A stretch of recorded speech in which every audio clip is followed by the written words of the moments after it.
Well, there's only one big category left to discuss, and what's that? It's the sound of me telling you it's Best Picture, of course. So let's do this thing.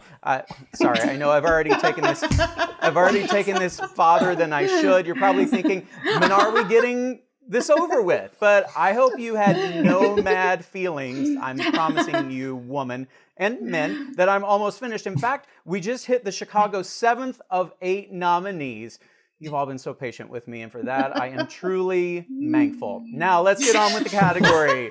The nominees for Best Picture are The Father, Judas and the Black Messiah, Mank, Minari, Nomadland, Promising Young Woman, Sound of Metal, and The Trial of the Chicago 7. And let's see who we are all predicting.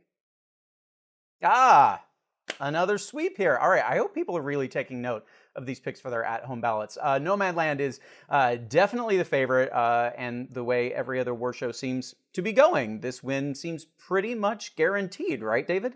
I think this is the most out front we've had a Best Picture contender going into the Oscars in a very, very, very long time.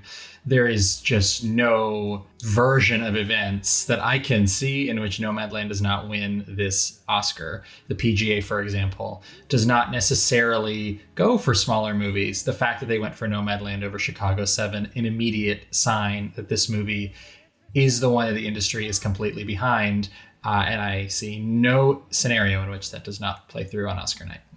Clarissa, in the past, with Roma and the Irishman, Netflix has kind of been the lead charge in terms of streaming legitimacy at the Oscars. But this year, 5 of the 8 nominees premiered on streamers, made them very easily watched with basic subscriptions. So, do you think this was like a pandemic fluke, or is streaming finally accepted as the future of film?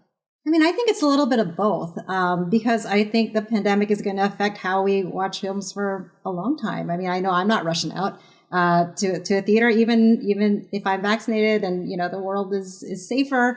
I'm not going. So I will still continue to be on the Netflix train. And I do think that it is the future.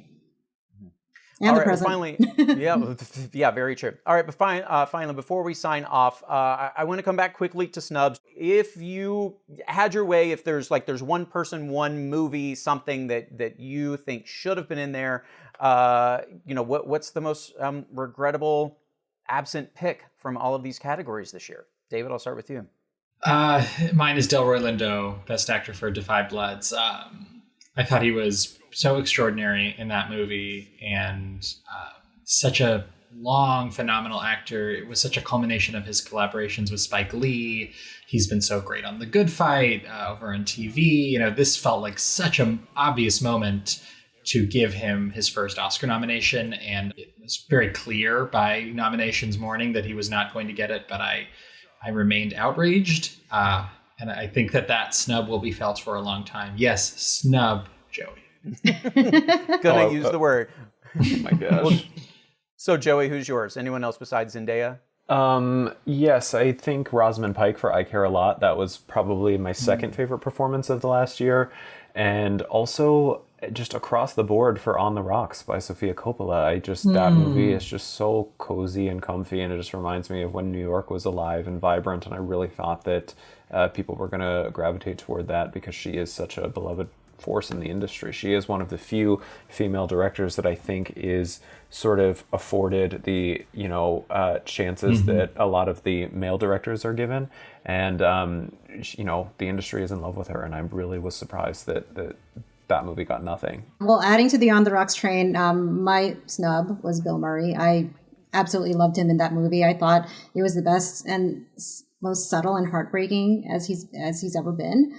And then the other one is Candice Bergen in Let 'Em All Talk. Yes. That was probably besides On the Rocks, probably my favorite of this year. I know the three of us have love, and I thought she was just particularly heartbreaking and amazing in that movie, and to see her not get anything, was heartbreaking for me. I think what I'm hearing here, and this is a conversation for a whole other time, is the other categories need to expand like Best Picture. And we'll leave it at that.